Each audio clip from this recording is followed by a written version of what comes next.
The first night, something was wrong. My husband Joe had left my hospital room only a few minutes before, but already a foreboding feeling was enveloping me. I would be alone through the night, alone on the eve of one of the most frightening challenges. Thoughts of death began creeping into my mind. Thoughts like these had not come to me in years. Why were they so pervasive now? It was the evening of November 18, 1973. I had entered the hospital to undergo a partial hysterectomy. As a 31-year-old mother of 7 who was in otherwise excellent health, I had chosen to follow my doctor's advice to have the operation. Both my husband Joe and I felt comfortable with the decision. I still felt comfortable with the decision, but something else was bothering me now, something unidentifiable. In our years of marriage, we had rarely spent nights apart, and I tried to reflect on our family and the special closeness we enjoyed. Although we had 6 children at home, one had died of sudden infant death syndrome when she was an infant. We were sometimes reluctant to leave them. Even on our date nights, we would stay home and let the children plan our dates for us. Sometimes they catered a dinner for us, providing candlelight in the living room with a fire crackling in the fireplace. We usually had just the right music, too. Maybe not the music we would have chosen, but perfect nonetheless. I recalled that evening they served us Chinese food on a decorated coffee table and provided large pillows for us to sit on. They turned the lights down low, kissed us goodnight, and giggled as they hurried up the stairs. Joe and I seemed to have found a little bit of heaven on earth. I reflected on how lucky I was to have a companion as loving and considerate as Joe. He had taken vacation from work to be with me before I went into the hospital, and he planned to spend another week at home while I recuperated. He and our 2 oldest daughters, who were 15 and 14, were already making plans for a wonderful Thanksgiving dinner. The feelings of foreboding settled more heavily upon me. Perhaps it was the darkness of the room, the terrible darkness I had learned to dread as a girl. Or maybe these ominous feelings came from another experience, an experience in a hospital years ago, which still filled me with questions and wonder. When I was 4 years old, my parents had just separated. My father used to say that marrying an Indian woman back in those days was probably the worst thing a white man could do. He was a fair-haired Scotch-Irish man, and she was a full-blooded Sioux Indian. As the 7th of 10 children, I hardly had a chance to know either parent before they separated. My mother went back to live on the reservation, and my father went to live with his parents in town. At that time, 6 of us children were placed in a Catholic boarding school. It was while at the boarding school that first winter that I developed a terrible cough and began shivering constantly. 40 girls shared one large room, and I remember leaving my bed one night and getting into my sister Joyce's bed. We lay together and I cried. I in my fever and she in fear for me. When one of the sisters came by on her nightly round, she discovered me and took me back to my bed, which was damp and cold with perspiration. Joyce tried to convince the sister of my illness, but was unsuccessful. Finally, on the 3rd night, I was taken to a hospital. The doctor diagnosed me with whooping cough and double pneumonia, and he told a nurse to contact my parents. I remember him telling her that he didn't expect me to live through the night. As I lay on the bed, burning with fever, I seemed to slip in and out of sleep.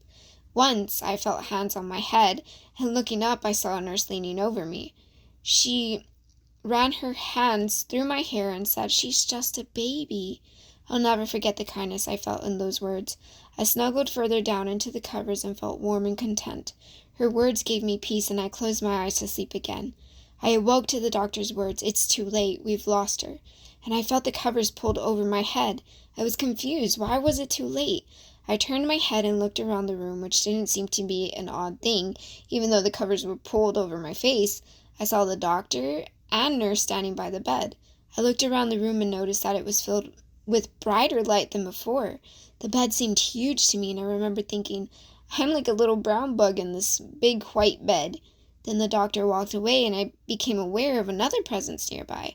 Suddenly, I wasn't lying on the bed, but found myself in someone's arms. I looked up and saw a man with a beautiful white beard looking at me. His beard fascinated me. It seemed to sparkle with a bright light, a light that came from within the beard. I giggled and ran my hands through the beard and twirled it on my fingers.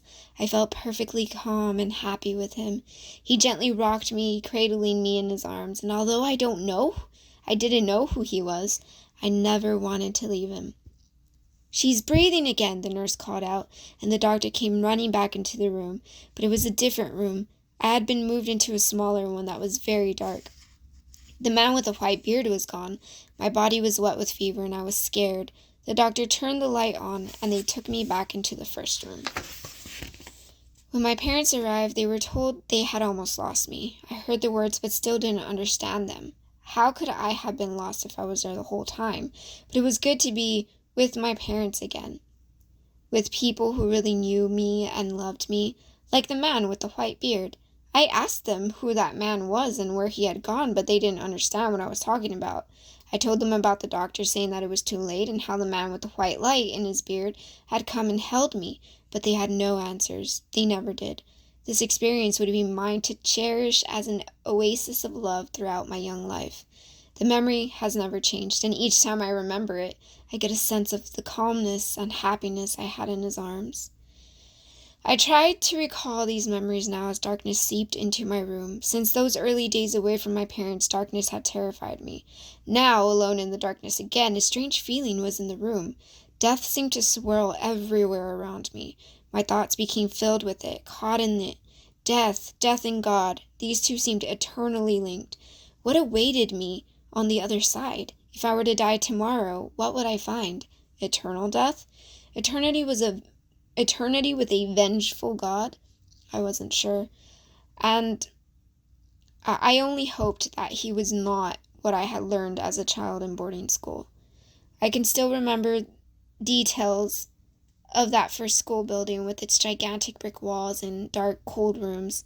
A chain-link fence separated the boys' dormitory from the girls', and another fence ran along the perimeter of the school. We were locked in from the world and away from each other. I still remember that first morning when my brothers were ushered to one building while my sisters and I were led to another. I'll never forget the fear in their eyes as they looked back at us one last time. I thought my heart would break. My two sisters and I were taken to a small room where the nuns deloused us in chemicals and cut our hair. Then they gave us 2 dresses each, one color for 1 week, the other for the following week. These uniforms would help identify runaways. Our oldest sister Thelma, whom we called Sis, was separated from us and sent to another room for older girls. That first night, Joyce and I lined up with the other girls and marched into the room, where we stood by our beds until the sister blew a whistle. Then we got promptly into bed. The light was clicked off, and the door was locked from the outside. Being locked inside this big, darkened room horrified me. In the dark, I waited in terror until sleep finally gratefully overcame me. On Sunday, all of the children attended church, which offered my sisters and me the possibility of seeing our brothers on the other side of the chapel.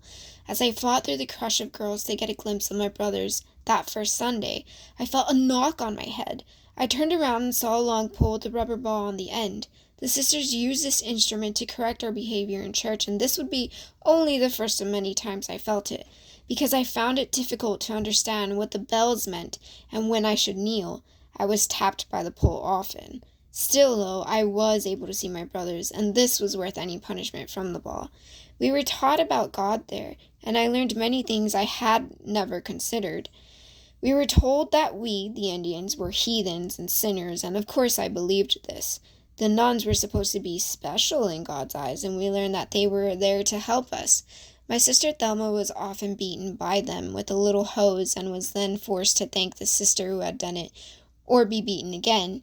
These were God's chosen servants, as I believed, and I began to fear God immensely because of them. Everything I learned about him intensified this fear. He seemed angry and impatient and very powerful, which meant that he would probably destroy me or send me straight to hell on Judgment Day, or before then if I crossed him. This boarding school God was a being I hoped never to meet. I looked at the large clock on the wall. Only minutes had gone by since Joe had left. Only minutes. The tiny light above the sink in my room produced only enough light to create dark shadows. Shadows which hung in my imagination like nightmares from my past. My mind must be racing, I thought. Propelled by my isolation, my mind was racing through the dark corridors of my memories. I had to control it in order to find peace, or the night would be endless. I settled myself and tried to find happier thoughts from my past. A ray of light began to shine. Brainerd Indian Training School was run by Wesleyan Methodists. I'll never forget reading on my first day there the large sign that stood in front of the school. Where there is no vision, the people perish. I thought, of course, that the sign referred to the Indians and that since this was a training school, we were there to be trained to have more vision. This idea was probably reinforced by other signs I saw in town, such as no Indians or dogs allowed. Brainerd Indian Training School proved to be a more positive experience than my earlier ones had been. We enjoyed a cozy, less formal atmosphere, and the teachers seemed to appreciate being around the students. I learned that God meant different things to different people. Instead of the angry, vengeful God that I had come to know before, these people taught of a happier God, who was pleased when we were happy. In our devotionals, people often shouted, "Amen" and "Hallelujah," and it took a while to get used to their sudden outbursts. Although I recognized that there were different ways to view God and to worship Him, I think I remained convinced that He was still the God who would punish me if I ever died and appeared before Him. During summers, I attended both Lutheran and Baptist churches, and occasionally the Salvation Army. Where I attended church then did not seem as important as the fact that I went. My curiosity about God grew as I matured because I recognized that He was playing a major role in my life. I just wasn't sure what the role was or how it would affect me as I grew older. I approached Him in prayer to get answers, but I didn't feel that He heard me. My words just seemed to dissipate in the air. When I was 11, I summoned my courage and asked our school matron if she really believed that there was a God. I felt that if anybody really knew, she did. But instead of answering my question, she slapped me and asked how dare I question His existence. She told me to get to my knees and pray for forgiveness, which I did. But now I knew that I was doomed to hell because of my lack of faith, because I had questioned the existence of God. I was sure now that I would never be forgiven. Later that summer, I moved back in with my father and had an experience that paralyzed me with fear. One night, after getting in bed, I opened the curtains to the window next to me and lay there gazing at the stars and passing clouds, something I had enjoyed doing since very young. Suddenly, my eye caught a ray of white light coming down from a cloud, and I was frozen with fear. It moved from side to side, as if it were searching for us, for anybody. I knew that this was Jesus coming in His second coming, and I screamed at the top of my lungs. I had been taught that He would come as a thief in the night and would take the righteous with Him and burn the wicked. It was hours before my father could calm me, finally convincing me that I had only seen a searchlight advertising the arrival of a carnival in town. It was the first searchlight I had ever seen. I closed the curtain and didn't stargaze for some time. My search for the true nature of God continued. I remember attending various churches and memorizing many scriptures from the New Testament. I came to believe that when a person died, his spirit would remain in the grave with the body until resurrection day, when Christ would come and the righteous would rise up to be with Him. I thought of this often, still dreading my own death and the blackness that would follow.